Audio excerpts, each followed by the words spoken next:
अर्धनारीश्वर निबंध का लेखक परिचय देख चुके थे और आज हम लोग देखते हैं इसकी व्याख्या करते हैं इस चैप्टर का अर्धनारीश्वर का, जिसके लेखक रामधारी सिंह दिनकर जी। चलो देखा जाए क्या कहता है। कहता है क्या अर्धनारीश्वर,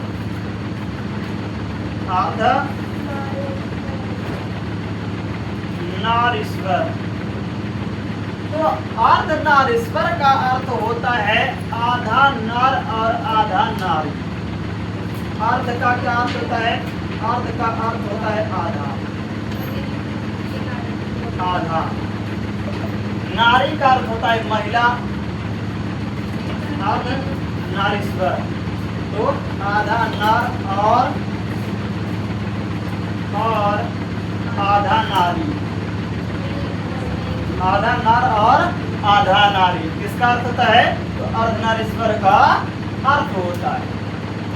कभी कभी आप लोग देखे होंगे एक ही पिक्चर में, एक ही फोटो में दो लोगों की तस्वीर मिलती है, एक शंकर भगवान का और दूसरा पार्वती का।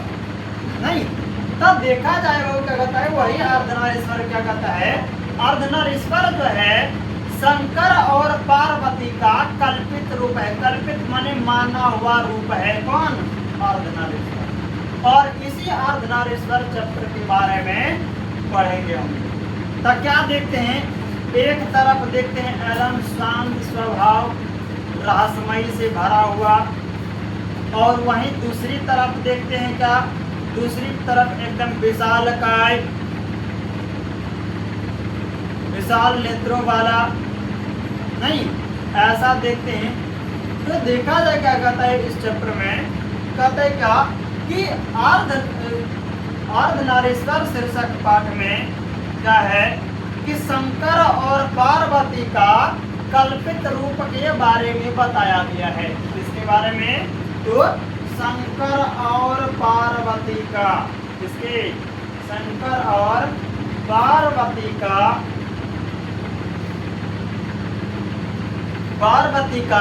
कल्पित रूप के बारे में वर्णन किया गया है, बताया गया है। और कहता है क्या बताया गया है, कहता है कि एक मूर्ति के दो आंखें, एक मूर्ति के दो आंखें होती है, और क्या दो आंखें होती है, एक रहस्यमयी होती है, और वहीं दूसरी ओर क्या होती है, विकराल रूप दिखाई पड़ता है। एक आंखें रहस्यमयी और दूसरी तरफ देखा जाए तो क्या है, एकदम विकराल रूप दिखाई पड़ती है। और क्या कहता है, एक मूर्ति के दो पांव होते हैं, एक पांव साड़ी से ढका हुआ होता है, तो वहीं क्या है, तो वहीं दूसरा पांव जो है, दूसरा पांव बाघंबर यानी बाघ के छाल से ढका हुआ होता है। एक साड़ी से ढका हुआ होता है, तो दूसरी होता है बाघंबर यानी बाघ के छाल से क्या होता है, ढका हुआ होता है।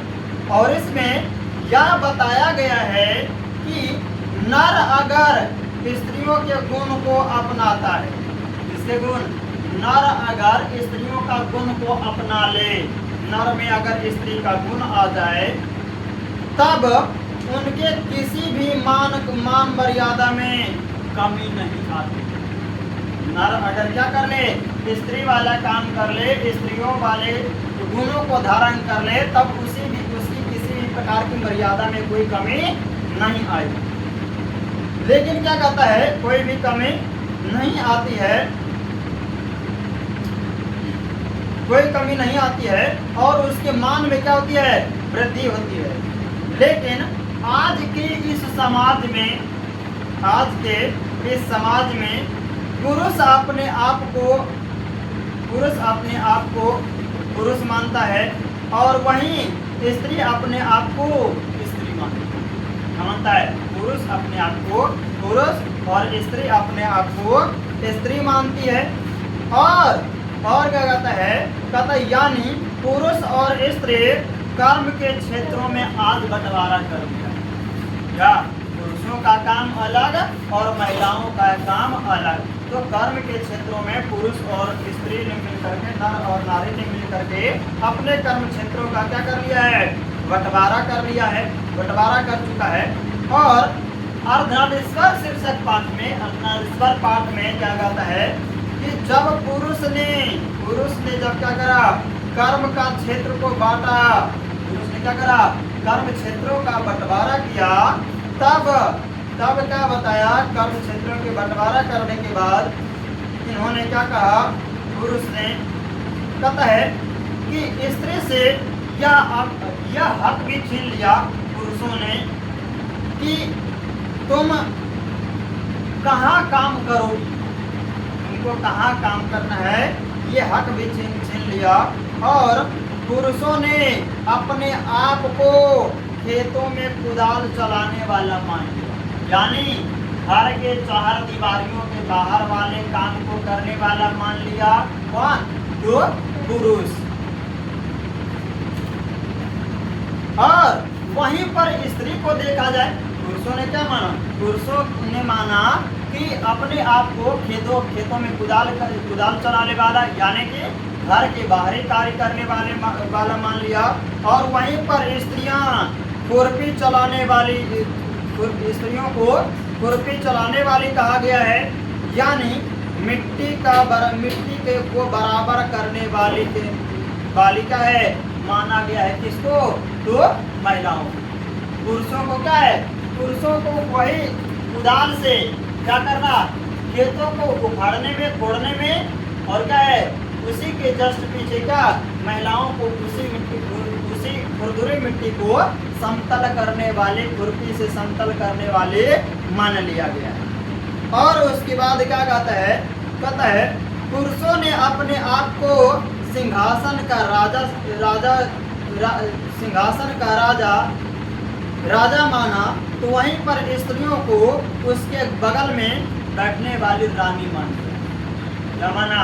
पुरुषों ने अपने आप को सिंहासन पर बैठने वाला राजा माना, तब वहीं स्त्री जो है, स्त्रियों को क्या कहा कि उसी राजा के बगल में बैठने वाली उसको रानी मान लिया गया। और क्या कहता है वह स्त्रियों पर सत्य पर अहम, वह क्या कहता है वह स्त्रियां उस सत्य पर मलहम लगाने वाली माना गया है, स्त्रियों को उस सत्य पर मलहम लगाने वाली माना गया है। और आज के इस युग में, आज के इस समय में अगर आदि मानव होता, कौन होता? आज के समय में अगर आदि मानव होता, नहीं, आदि मानव कहने का मतलब जो जंगलों में रहते थे, गुफाओं में रहते थे, फल फूल खाते थे, मूलखंड खाते थे, जीव जंतुओं को मार करके खाते थे, अगर ये सब होते, नहीं, आज अगर इस पृथ्वी पर आधुनिक युग में आदि मानव होते, तो तब क्या कहता है, तब इस पुरुष और महिला के बीच के काम को बंटवारा करके बहुत पहला का अगर आदि मानव होता तो क्या होता, आज जैसे महिला और पुरुषों में जो कार्यों का बंटवारा हो गया, उसको देख करके वो लोग दुखी होते हैं जो आदि मानव थे, जो बहुत पहले का मानव था, वो इस बंटवारे को लेकर के दुखी होते। और जब आदि मानव इस पृथ्वी पर, जब आदि मानव इस पृथ्वी पर थे, तब पुरुष और स्त्रियों में कोई विभेद नहीं था, सब लोग एक समान थे, एक ही जगह रहते थे, एक ही चीज खाते थे और एक ही प्रकार का हर एक कार्य भी करते थे। नहीं, इस समय का मानव तो आदिकाल का मानव, लेकिन आज वर्तमान समय में, आधुनिक युग में इन सभी का बंटवारा हो चुका है। देखा जाता है और कहते हैं क्या, विभेद नहीं करते थे और साथ ही कमाते थे और साथ ही खाते थे।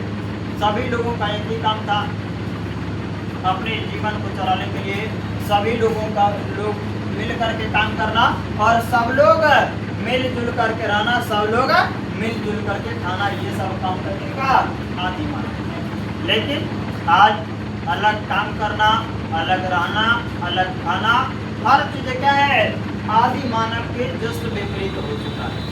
और क्या कहता है कि और क्या कहते हैं, और क्या है, साथ कमाते थे और साथ खाते थे, और इतना ही नहीं साथ सोते भी थे, और एक और क्या कहता है, और एकदम औस की तरह इसकी एकदम क्या है ऐसो आराम की जीवन जीते। पहले का आदि मानव क्या करते थे, एकदम एक साथ रहना, एक साथ खाना, एक साथ सोना, नहीं, और इस प्रकार से ऐसो आराम की जिंदगी जीते थे। कौन? आदि मानव। कि जब आदि मानव इस पृथ्वी पर थे, जब कौन थे, जब आदि मानव इस पृथ्वी पर थे, इस धरती पर आदि मानव जब थे, तब उन्होंने पुरुष और स्त्रियों के बीच कोई भी किसी भी प्रकार का भेदभाव नहीं रखा।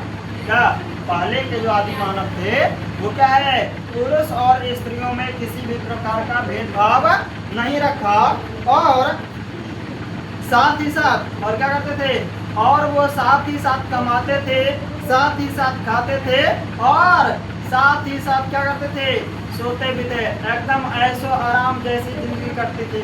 लेकिन आज के मानव, आदि मानव जो है, आजकल के मानव, आधुनिक युग के मानव स्त्रियों और पुरुषों के बीच कार्यों का बंटवारा कर दिया गया। कहता है कि रामधारी सिंह दिनकर जी इस निबंध के अनुसार,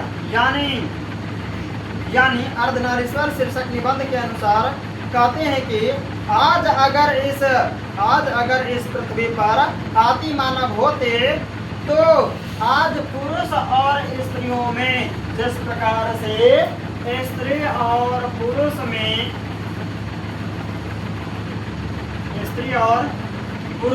जिस प्रकार से स्त्री और पुरुष में कर्म क्षेत्र को बंटवारा हुआ है, और उसको देख करके बहुत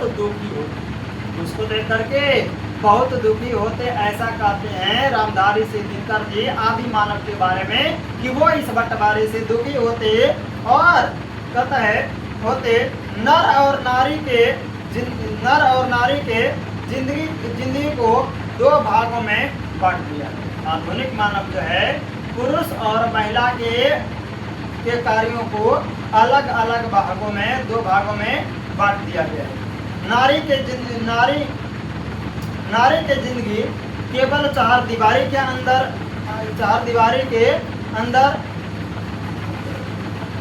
अंदर रख दी गई है, तो वहीं पर पुरुषों की जो जिंदगी है वो घर के चार दीवारी के बाहर कर दिया गया है। और जब स्त्री और पुरुष को कर्म क्षेत्र को बांटा, स्त्रियों और पुरुषों के कर्म क्षेत्रों को जब विभाजित करा गया, आधुनिक मानव ने जब क्या करा, इसको बांटा, स्त्री का कार्य अलग होगा और पुरुष का कार्य अलग होगा, तो क्या करा, इसको जब उन्होंने बांटा तब क्या करा, तब पशु पक्षी भी कर्म क्षेत्रों को भी, पशु पक्षियों के भी कर्म क्षेत्रों को बांट दिया गया। यहाँ तक कि पशु पक्षियों को भी नहीं छोड़ा, उसको भी कर्म क्षेत्रों पर बांट दिया गया। और कहता है बांटा होगा, लेकिन नहीं, जो लोग जितना ज्यादा समझदार होते हैं वो लोग उतने ही अपने आप को गलत करते जाते हैं। यही साबित होता है नहीं आज के समाज से भी, कि जो लोग जितना पढ़े लिखे होते हैं, जो लोग जितना शिक्षित होते हैं, वो उतने ही क्या करते जाते हैं, उतनी ही गलतियां दोहराते जाते हैं, उतनी ही गलती करते जाते हैं। और कहते हैं कि स्त्री, अगर कहते हैं कि स्त्री और पुरुष में कर्म क्षेत्र का बंटवारा कब से हुआ, जब इस पृथ्वी पर खेती करने का कार्य शुरू हुआ, खेती का विकास हुआ। स्त्री और पुरुषों के बीच कार्य क्षेत्रों का बंटवारा तब हुआ जब इस पृथ्वी पर कृषि करना शुरू हुआ। क्या करना शुरू हुआ? इस पृथ्वी पर कृषि का आविष्कार हुआ, कृषि करना शुरू हुआ, तब से स्त्री और पुरुषों के बीच कार्यों को लेकर के बंटवारा किया गया, विभाजित करा गया।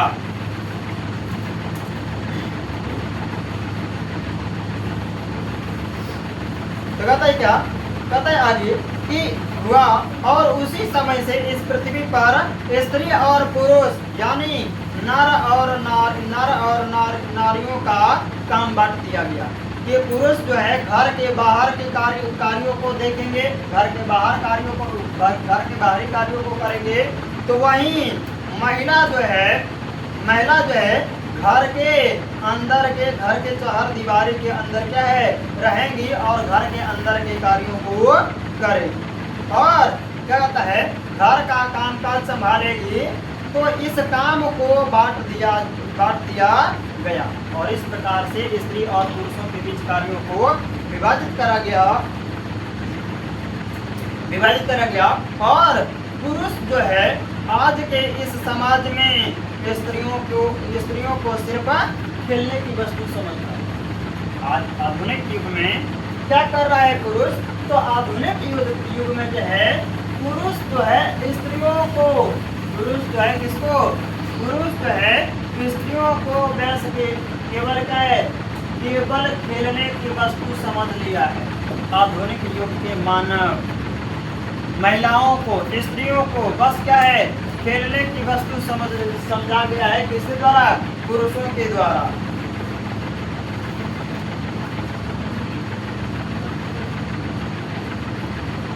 और कहते हैं कौन? और कहते हैं आगे इस निबंध में रामधारी सिंह दिनकर जी कि पुरुष जो है आजकल स्त्रियों को खेलने की वस्तु समझते हैं और इसलिए उसे बाहर काम करने नहीं दिया जाता है। और सबसे बड़ी वजह है घर से बाहर नहीं निकलने देने का तो क्या है? स्त्रियों को खेलने की वस्तु समझा जाना।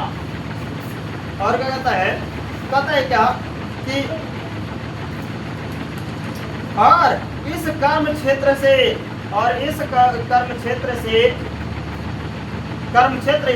रामधारी सिंह दिनकर जी यह बताना चाहते हैं कि आज बहुत दुखी हैं। आज हम बहुत क्या है?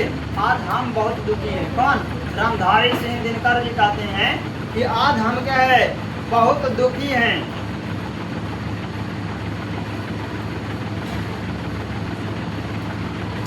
आज हम बहुत दुखी हैं। लेखक साहब आगे क्या कहते हैं? रामधारी सिंह दिनकर जी कहते हैं कि हमारे यहाँ लेखक जो है उन्होंने भी हमें दुखी किया है। समाज तो करवे किया है, समाज के साथ साथ लेखकों ने भी हमको दुखी किया है। ऐसा कहते हैं कौन? ऐसा कहते हैं रामधारी सिंह दिनकर जी। जिस प्रकार से स्त्रियों और पुरुषों के बीच विभाजित करके हमको दुखी किया है, ठीक उसी प्रकार से लेखकों और कवियों ने भी हमें दुखी किया है। और क्योंकि उन लोगों ने अपने कविताएं या गद्य में यह लिखा है कि पुरुष है और स्त्रियां घर के चार दीवारी के अंदर काम करने वाली है। पुरुष जो क्या है? घर के बाहरी कार्य करने वाला और महिला जो है तो क्या है? घर के अंदर के कार्य को करने वाला है। नहीं, घर के अंदर के कार्य को करने वाली है। कहता है और कि पुरुष का काम नहीं होगा और पुरुष जो है स्त्री के गुण अपना नहीं सकता। पुरुष जो है क्या है? स्त्रियों के गुणों को पुरुष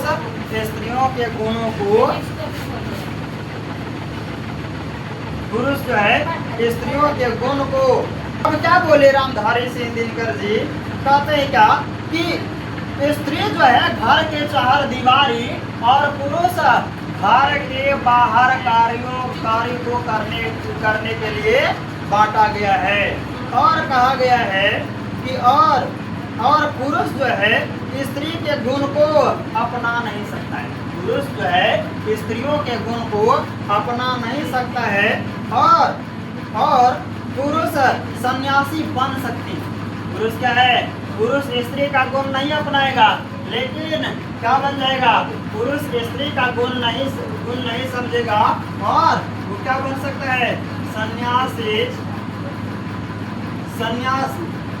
सन्यासी बन सकता है। कौन?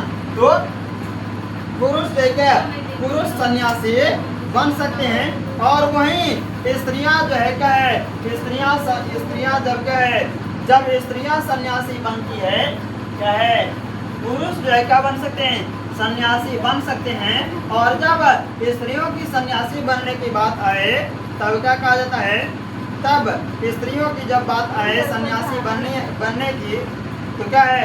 स्त्री जब सन्यासी बनती है तब उन पे जो है तरह तरह के लांछन लगाता है समाज क्या है? तरह तरह का लांछन लगा दिया जाता है कि स्त्रियां जो है क्या है?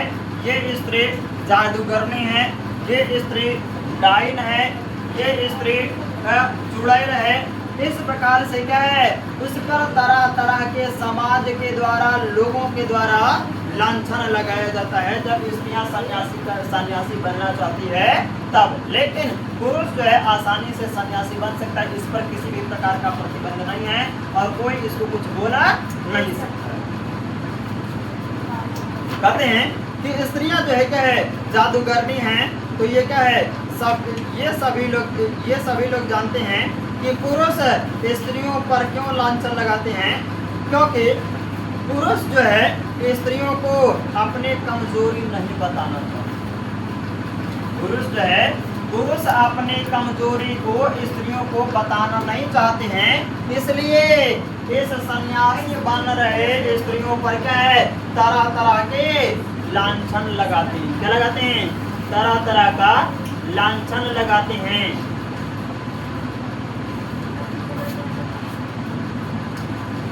लांछन लगाते हैं यानी क्या कहा गया है? यानी लांछन लगाते हैं यानी पुरुष जो है हमेशा स्त्रियों पर अपना वर्चस्व बनाए रखना चाहता है। पुरुष किस पर? पुरुष जो है महिलाओं पर, स्त्रियों पर अपने वर्चस्व को बनाए रखना चाहता है और इसलिए पुरुष स्त्रियों पर अलग अलग तरह के विभिन्न प्रकार के लांछन को लगाता है स्त्रियों पर। कौन? पुरुष के द्वारा। तब देखा जाए आगे क्या कहता है और गौतम बुद्ध जब गौतम बुद्ध थे, भगवान गौतम बुद्ध, तो क्या कहा गया? तब उन्होंने जब सन्यासी बने, जब गौतम बुद्ध सन्यासी बने तब तो जब आप किसी महिला के साथ, तब क्या है?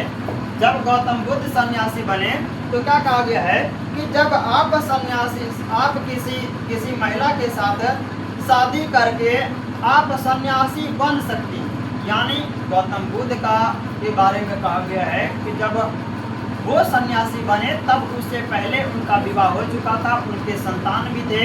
तो क्या कहा गया कि जब पुरुष जो है विवाह के बाद भी सन्यासी बन सकते हैं, क्या कर सकते हैं? बन सकते हैं। तो महिला पर क्या बीतती होगी और अपने आप को महिला अभागिन समझती होगी नहीं कि संतानों की उत्पत्ति के बाद पुरुष जो है स्त्रियों को अकेला छोड़ देना और ऐसी स्थिति में महिलाओं पर क्या गुजरती होगी, ऐसा कहते हैं रामधारी सिंह दिनकर जी कि जिस प्रकार से गौतम बुद्ध ने विवाह के बाद संतान भी उत्पन्न होने के बाद क्या करा? उन्होंने सन्यासी जीवन धारण कर लिया। तो क्या गुजरती होगी वह स्त्री पर जिसके इतने संतान हैं और उसको कमा करके देने वाला कोई नहीं है, उस महिला पर क्या गुजरती है? तो क्या कहता है? और वो क्या है? अपने आप को अभागिन समझती होगी। और कहते हैं कि बताएं कि हमारा पुरुष जो है वो सन्यासी बनने जा रहा है लेकिन महिला सन्यासी नहीं बन सकती। तो क्या कहते हैं रामधारी सिंह दिनकर जी तो अगर पुरुष को सन्यासी बनना है तब वो महिला को बताएं कि हमको सन्यासी बनना है, और क्या करे, वो महिला को बताएं कि हमको क्या है, सन्यासी बनना है। लेकिन क्या कहा गया, लेकिन वहीं पर महिला जो है सन्यासी नहीं बन सकती, महिलाओं को सन्यासी बनने की अनुमति नहीं दी गई है। और क्या कहते हैं लेकिन गौतम बुद्ध कहते हैं कि अपनी पत्नी को सन्यासी बनने का अधिकार दिया था। किसने? गौतम बुद्ध ने अपनी पत्नी को सन्यासी जीवन धारण करने का अधिकार दिया था। कौन? गौतम बुद्ध ने क्या करा? गौतम बुद्ध ने अपनी पत्नी को क्या करने का? सन्यासी बनने का अधिकार दिया था कि आप सन्यासी बन सकते हैं। किसने? तो गौतम बुद्ध ने। और कहा कि लेकिन कोई व्यक्ति जो है व्यक्ति थे जिन्होंने कहा था कि महिला यानी दिगंबर, जैन धर्म के जो दिगंबर थे वे जब वो क्या जैन धर्म के जो प्रवर्तक थे, जैन धर्म के जो दिगंबर थे, वो जब आए तब आने के बाद उन्होंने क्या कहा कि महिला जो है भिक्षुणी नहीं बन सकती, यानी महिला जो है वो सन्यासी नहीं बन सकती है। कौन? जब जैन धर्म आया तब। जब क्या आया? जब जैन धर्म आया तब उन्होंने कहा कि महिला जो है भिक्षुणी नहीं बन सकती है, महिला सन्यासी नहीं बन सकती है। जैन धर्म जब आया तब उनके प्रवर्तक ने कहा। और कहता है कि महिला तभी भिक्षुणी बन सकती है जब उनका अगले जन्म में पुरुष योनि में जन्म होगा। जब तक उस महिला का जन्म पुरुष योनि में नहीं होगा तब तक वो महिला क्या होगी? तब तक वो स्त्री क्या सन्यासी नहीं बन सकती। ऐसा कहते हैं कौन? जैन धर्म जब आया तब जैन धर्म के प्रवर्तक कहते हैं, दिगंबर कहते हैं ऐसा कि महिला जो है, स्त्रियां जो है तब तक सन्यासी नहीं बन सकती है जब तक उसका अगले जन्म में किसी जन्म में पुरुष जाति में जन्म नहीं हो। कहता है और वो क्या है, और जब उनका अगले जन्म पुरुष में हो, पुरुष योनि में जन्म हो, तभी वो क्या है, तभी अगर जब ये इसका जन्म पुरुष में हो तभी ये क्या है, सन्यासी बन सकती है। क्या बन सकती है?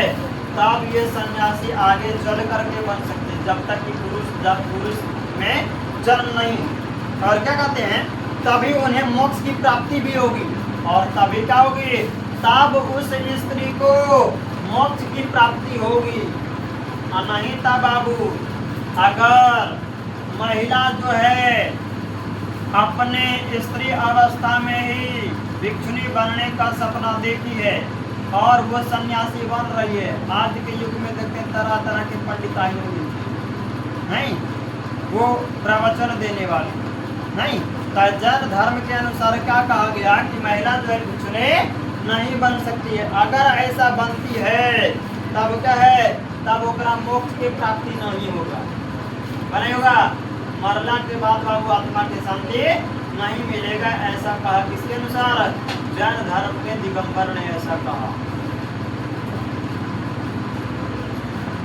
और क्या कहता है आगे कहता है कि गौतम बुद्ध जी जो है उन्होंने आनंद नामक एक व्यक्ति से कहा, आनंद नामक किसे?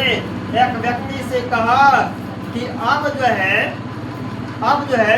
5 और कितने आप जो है 5 सहस्त्र यानी 5000 साल के अलावा महिलाएं जो है 500 साल ही जो है वो क्या है, भिक्षुणी बन सकती है। कितने? पहले क्या कहा? 5000 साल कहा था गौतम बुद्ध ने, लेकिन उसके बाद क्या कहा? 5000 साल के अलावा महिलाएं जो है 500 वर्ष ही क्या है वो भिक्षुणी बन सकती है।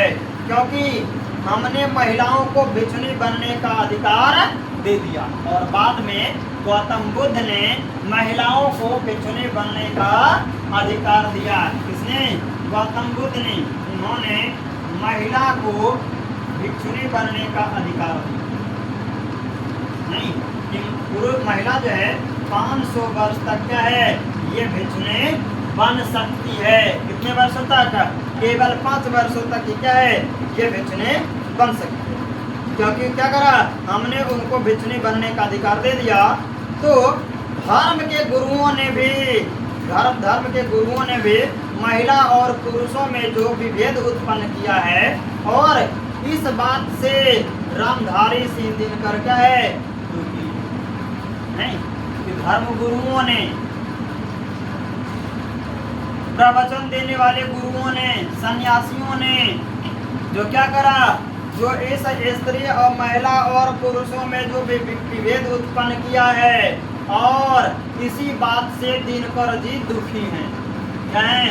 दुखी हैं कि महिला जो है सन्यासी नहीं बन सकती है, पुरुष बन सकता है। इसी बात से क्या है, दुखी हैं। और वे लोग और क्या है, और कहते हैं वे लोग कहते हैं कि जब पुरुष जो है युद्ध पर जाते हैं तो अपने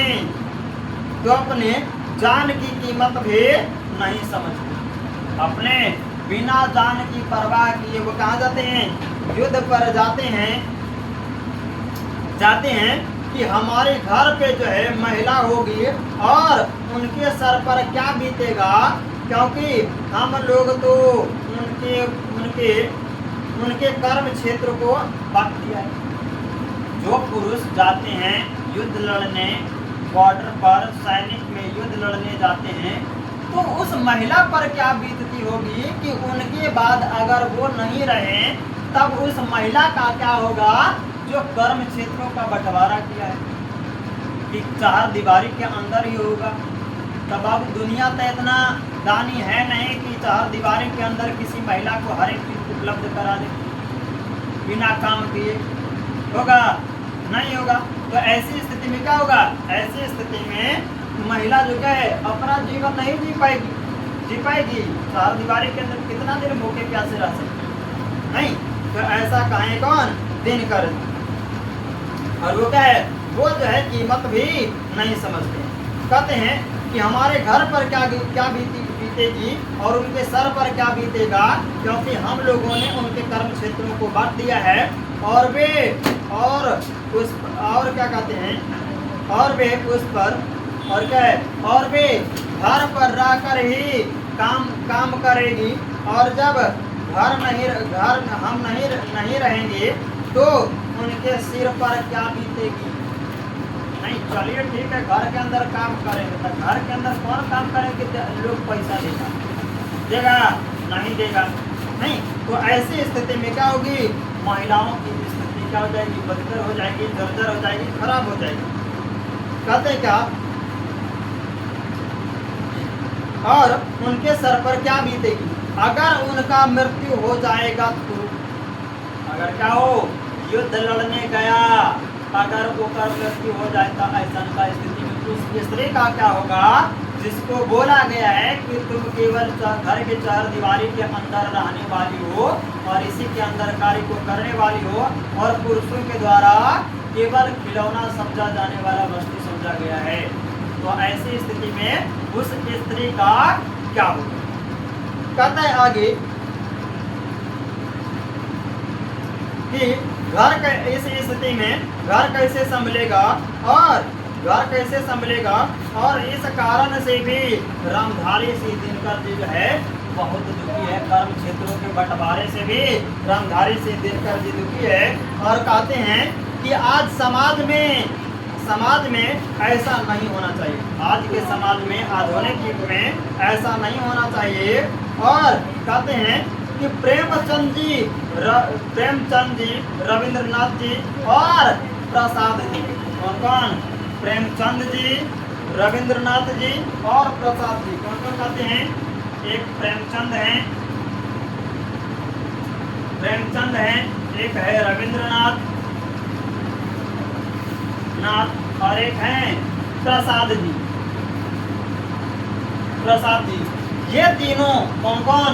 प्रेमचंद, रविंद्रनाथ और प्रसाद जी। इन्होंने क्या कहा?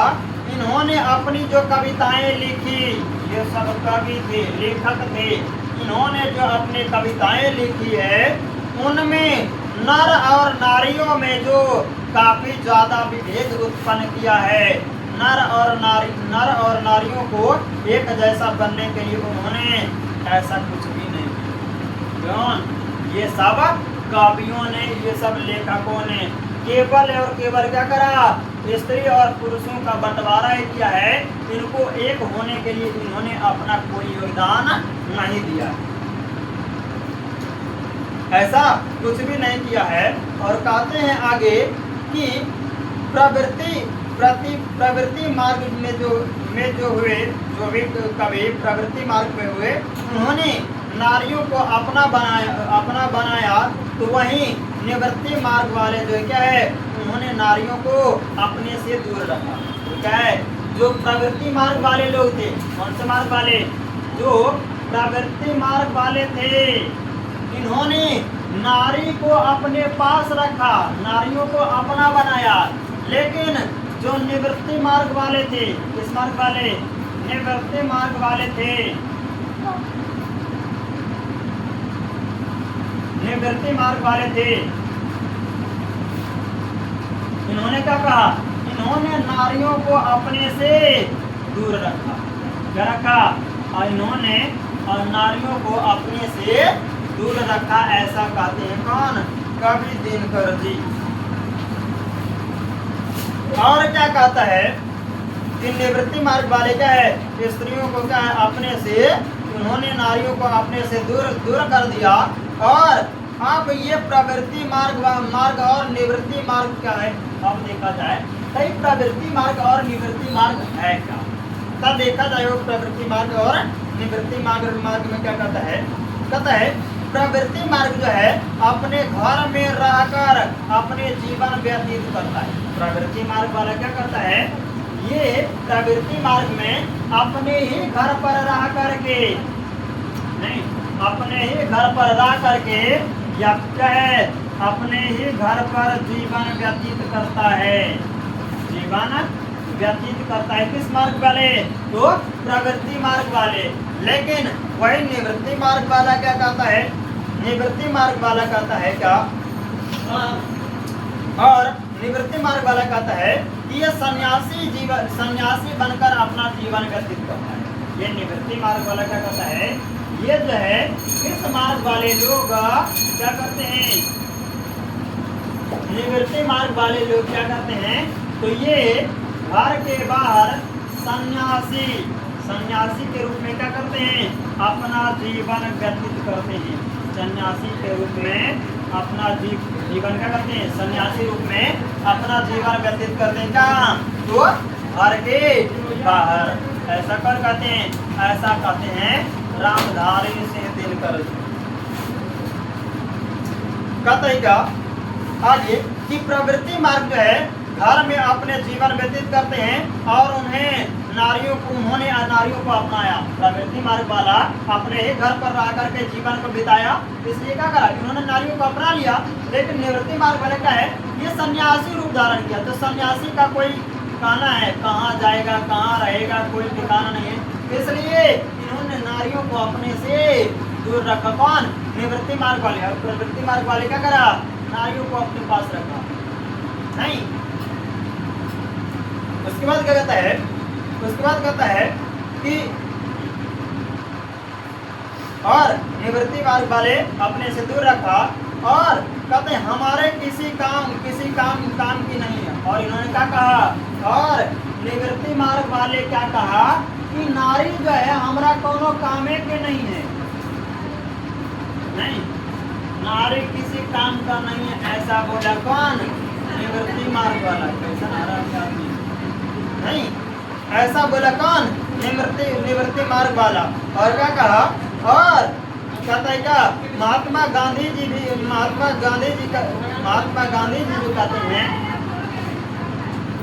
महात्मा गांधी जी भी कहते हैं, लेकिन क्या गांधी जी ने नारियों का गुण, गांधी जी में नारियों का गुण नहीं पाया गया। जो महात्मा गांधी जी हैं, क्या उसमें जो है नारियों के गुण नहीं पाए गए? नहीं पाए गए। कहता है कि जैसा उनको क्या, जैसा कि क्या कहा गया, जैसे कि उनको क्या गुण, क्या उनमें क्या गुण थी, और सहिष्णुता, सहिष्णुता, दया, दया, माया, सब गांधी जी में क्या, सब गांधी जी में क्या है, पाया गया था। नहीं, क्या क्या चीजें? तो महात्मा गांधी जी में सहिष्णुता, दया, माया, ये सब महात्मा गांधी जी में क्या है, पाए गए थे। और उसके बाद क्या कहता है कि तो क्या गांधी जी के पुरुषों में किसी पुरुष के मर्यादा में कमी नहीं आई? नहीं, जब महात्मा गांधी जी के जब महात्मा गांधी जी में कौन कौन सा गुण था? महात्मा गांधी जी के गुण क्या थे? तो महात्मा गांधी जी में क्या था? तो इनमें सहिष्णुता की भावना थी, सहिष्णुता की भावना थी। उसके बाद क्या था? इनमें दया की भावना थी। और उसके बाद क्या था? इनमें दया की भावना थी और दया की भावना थी, और इनमें माया भी था। क्या था? माया भी था।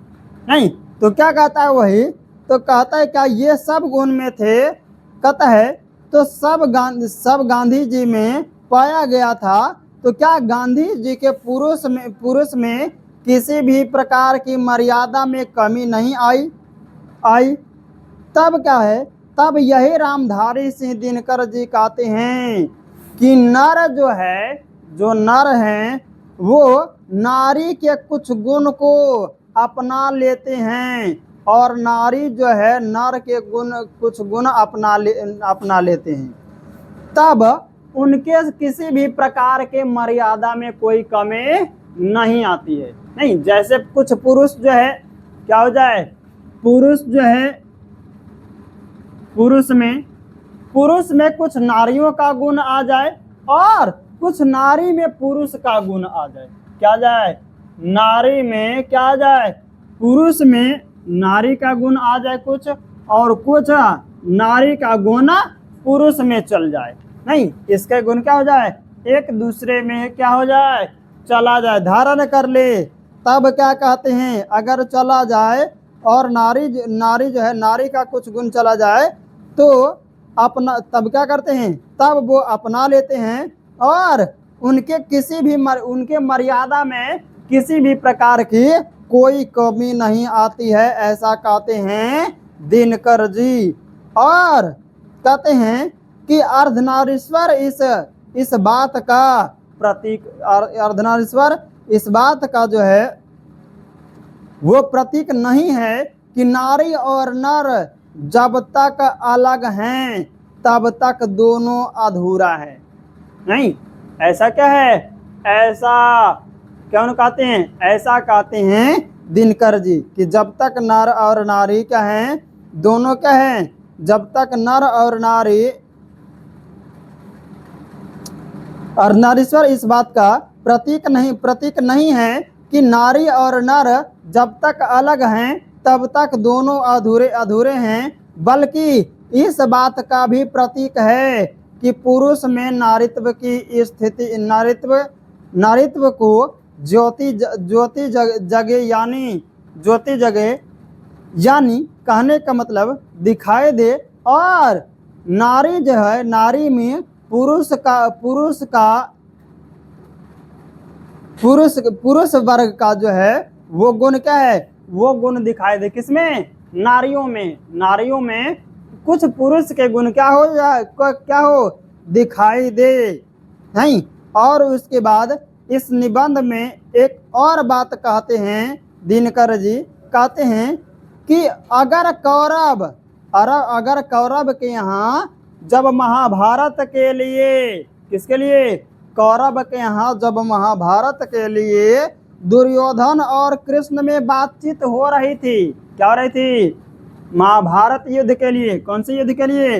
महाभारत के युद्ध के लिए जब क्या हो रही थी? किसके किसके बीच? तो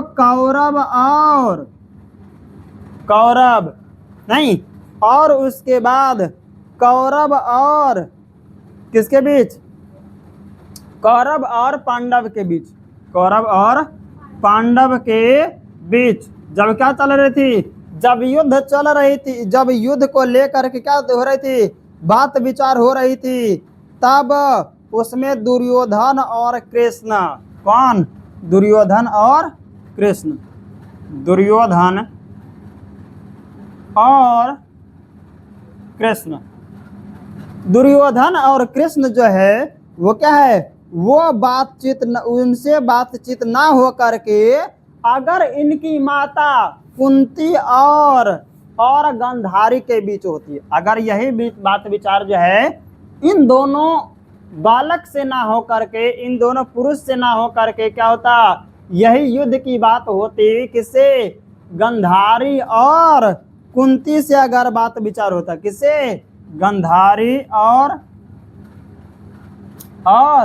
अगर कुंती के बीच बात विचार होता युद्ध के लिए, नहीं, तब क्या होता? अगर कुंती और गंधारी के बीच बातचीत होता, तब हो सकता था कि महाभारत क्या होता? महाभारत टल जाता और महाभारत नहीं होता। ऐसा कौन कहते हैं? ऐसा कहते हैं दिनकर जी कि अगर महाभारत के युद्ध में कौरव पक्ष और पांडव पक्ष के तरफ से जो युद्ध हुआ और इस युद्ध के लिए जो बात विचार हुआ, बातचीत हुई दुर्योधन और कृष्ण के बीच, यही बातचीत इनकी माता गंधारी और कुंती के बीच हो जाता, तब शायद ये क्या है? तब शायद इस 18 दिनों के युद्ध को टाला जा सकता था। नहीं, जो महाभारत 18 दिनों तक चले, इस युद्ध को उसकी माता आपस में माता के बीच बात विचार होने से क्या हो जा सकता था? इसके बात विचारों को टाला जा सकता था कि युद्ध क्या हो? युद्ध ना हो, ऐसा कहते हैं दिनकर जी। ठीक, तो ये क्या हुआ? ये आज अर्धनारीश्वर चैप्टर समाप्त, और अब हम लोग आगे देखेंगे इसके प्रश्नों के उत्तर के बारे में।